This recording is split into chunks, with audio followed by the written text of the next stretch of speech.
Hi everybody, welcome to the Bad Boyfriend World Championships. Going head to head today, we have two heavyweights. These men are not your average Joes. They are exceptionally and unbelievably bad at love.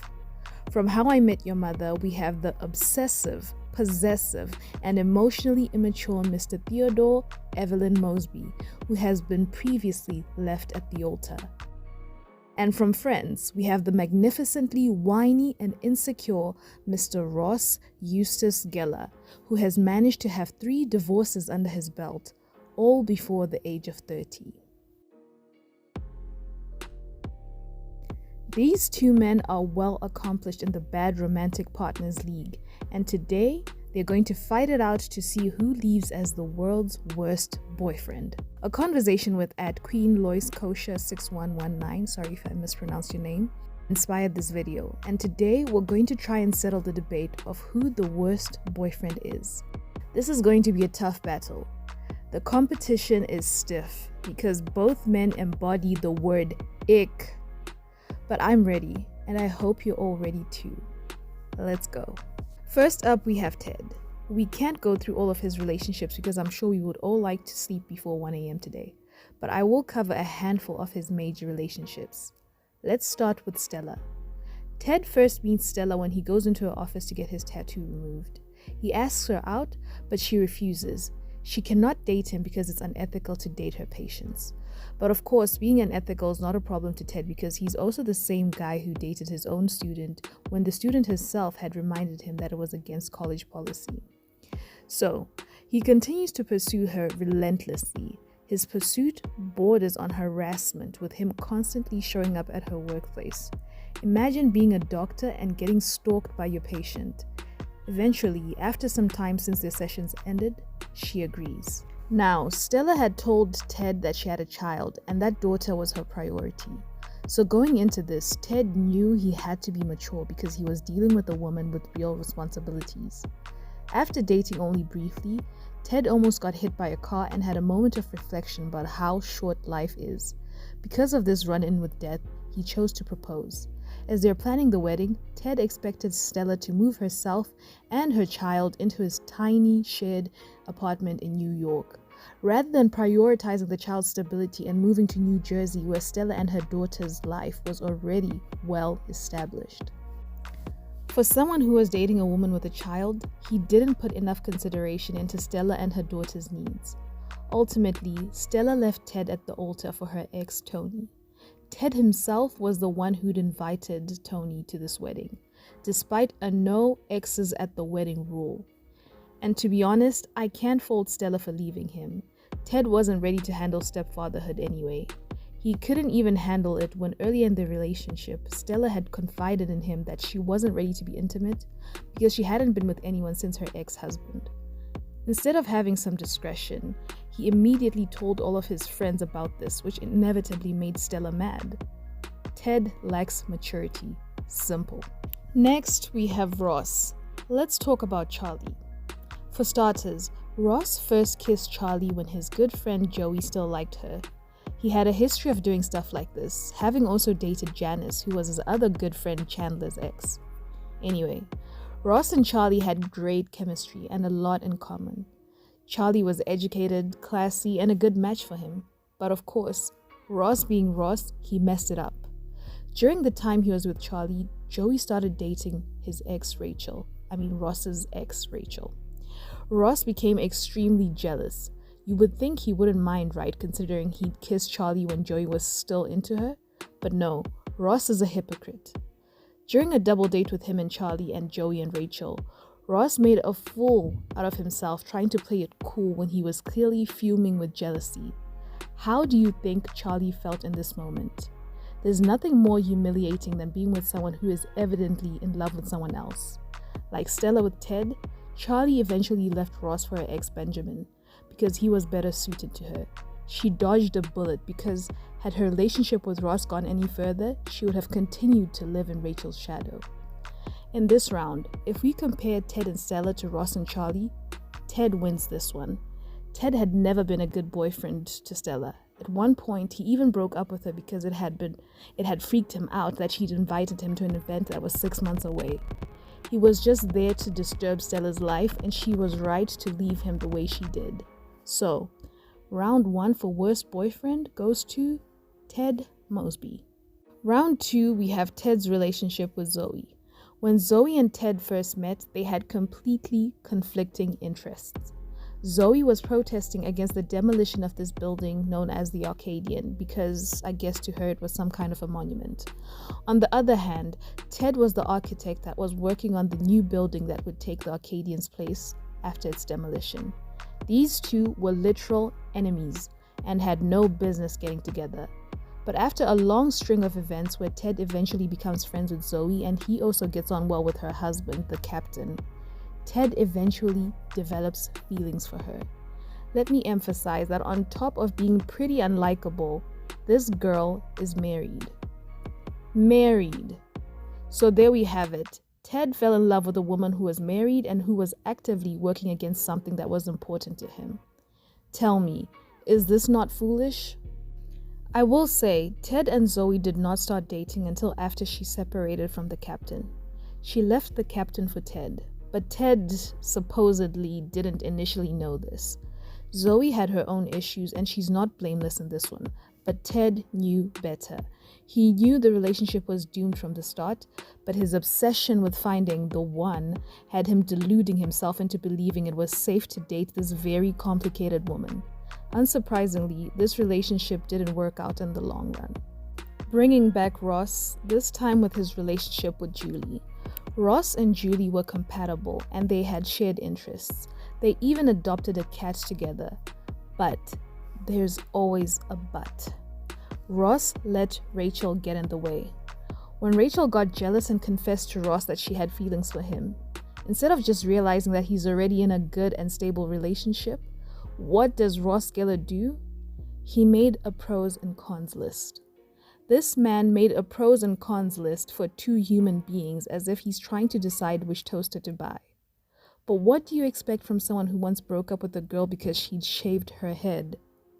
Can you guess what one of the cons he put for Julie was? That she wasn't Rachel. How insulting. Did he not realize she was not Rachel before getting into a serious relationship with her? So because he finally realized she was not Rachel, he broke up with her. He broke her heart. Oh, and did I mention he kissed Rachel whilst he was still with Julie? Ross wins this round.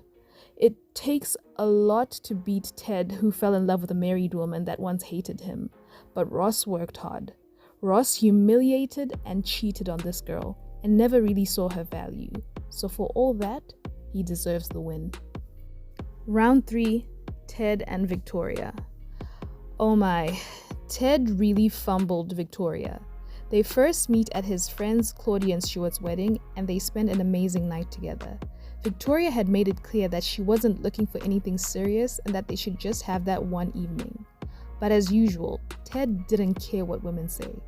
He only cared about what he wanted and pursues her regardless. They start dating, and if there's anything like a perfect match, they were it. Everything is going well until she has to move to Germany for a fellowship, and they eventually decide on a long-distance relationship. Ted did all this only to cheat on Victoria with Robin while Victoria was away. In later seasons, Ted says that Victoria is the kind of woman you almost want. What exactly did Ted want? Anytime he got with someone good, he had a way of always ruining it because nothing was ever truly enough for him.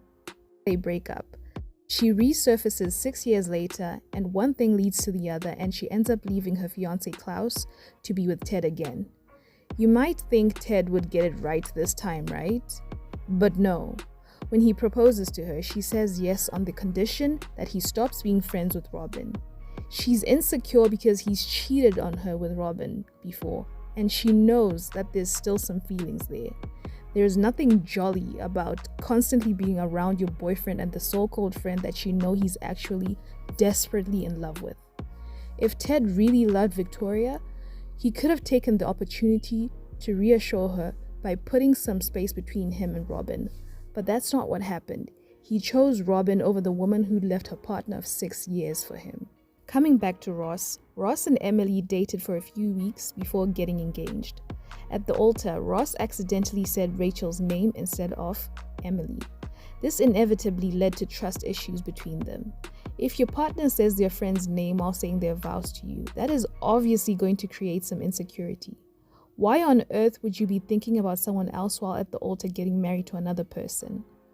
After the wedding, Emily refuses to move to London, or rather move from London to New York with Ross. She eventually tells him that if he wants her to come back, he has to stop being friends with Rachel.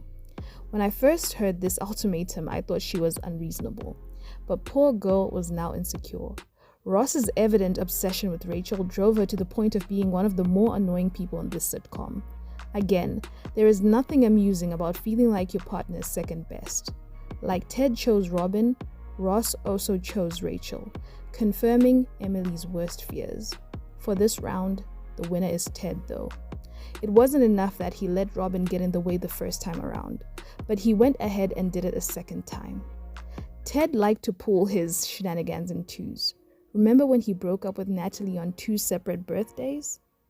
In round 4, we're back to Ted. We have Ted and Tracy. As we all know, Tracy was the mother that the show had spent 9 seasons leading up to reveal. Tracy was lovely. She was beautiful, witty, and charming. Now, as far as I know, Ted wasn't a bad boyfriend to her. I have, however, included her in this video because she is one of Ted's most important relationships in How I Met Your Mother. And she is the mother in question. We can't leave her out. After Tracy and Ted get married, have 2 kids, and build a beautiful life together, Tracy unfortunately falls sick and passes away. Ted is left with 2 kids, and he spends the entirety of the show explaining to his children the relationships that led him to ultimately meeting their mother, Tracy. He spent all this time supposedly telling the kids how he met their mother, but funny enough, spent most of the time talking about Robin, only to end the story with asking the kids permission to ask out Robin. I know we all hate the How I Met Your Mother ending, but I'll have to bring it up again. It's disappointing how this ending played out because it just showed Ted had never gotten over Robin. Who's to say he didn't have times when he wished he was with Robin while he was still with Tracy? Let's now switch gears to Ross and Mona. There was nothing wrong with this girl. Mona was lovely and extremely understanding of his weird situation with Rachel. At the time, Rachel was pregnant with Ross's baby after their one-night stand, which complicated things, but Mona was mature about the whole thing. However, Ross was the one who couldn't establish the necessary boundaries in order to make his new girlfriend comfortable. He definitely had to prioritize Rachel because she was carrying his baby, but he also had to prioritize the new woman he was with. Ross couldn't balance it all and neglected her, even forgetting his dates with her. In the middle of all of this, Ross moving in with Rachel, his ex-turned-baby mama, while still with Mona was not a great idea. And not telling her about it soon enough was a worse idea. Balance and good communication was crucial in this situation. But of course, that's too much for Ross. So they eventually had to break up. In this round, I'll say the winner is Ross. Mona didn't deserve all that drama. In the final round, we have Ted and Robin. I don't have too much patience discussing what Ted did wrong in this on-again, off-again relationship. It's all too irritating. I will, however, just summarize.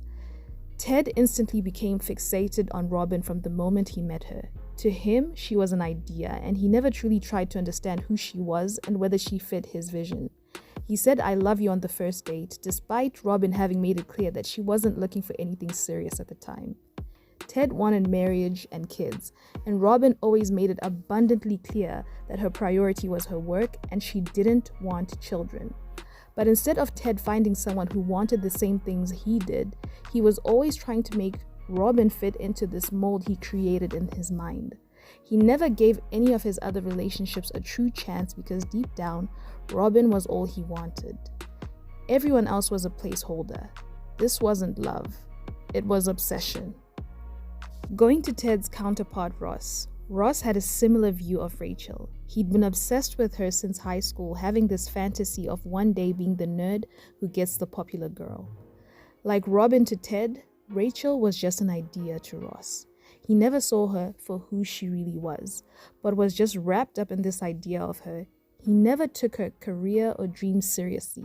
He was extremely jealous and saw her as a kind of possession that he had a claim to, regardless of whatever their relationship status was at the time. Again, this wasn't love. It was obsession.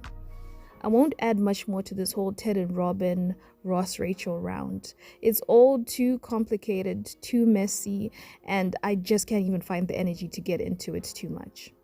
But in this final tiebreaker round, it's difficult to decide who takes the cup.